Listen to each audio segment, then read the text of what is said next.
கர்த்தர் நல்லவர். இன்றைய வேதவசனம் சங்கீதம் 11ஆம் அதிகாரம் 4ஆம் வசனம். கர்த்தர் தம்முடைய பரிசுத்த ஆலயத்தில் இருக்கிறார். கர்த்தருடைய சிங்காசனம் பரலோகத்தில் இருக்கிறது. அவருடைய கண்கள் மனுபுத்திரரை பார்க்கிறது. அவருடைய இமைகள் அவர்களை சோதித்தருகிறது. கர்த்தர் இன்னைக்கு நமக்கு கொடுத்திருக்கிற வார்த்தை, கர்த்தர் தம்முடைய பரிசுத்த ஆலயத்தில் இருக்கிறார். நாம தான் அவருடைய ஆலயமாக இருக்கிறோம். நமக்குள்ளே தான் கர்த்தர் வாசமாக இருக்கிறாரு.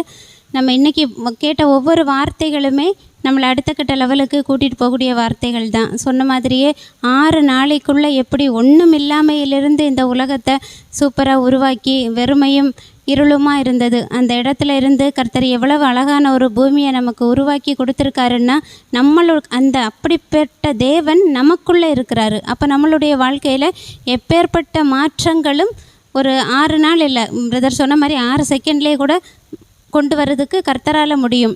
ஏன்னா அவ்வளவு அந்த ஒரு வெறுமையான இடத்துலேருந்து ஒரு உலகத்தையே உருவாக்க முடியும்னா நம்மளுடைய வாழ்க்கையில் மாற்றத்தை கொண்டு வர்றது ரொம்ப ரொம்ப சிம்பிள்.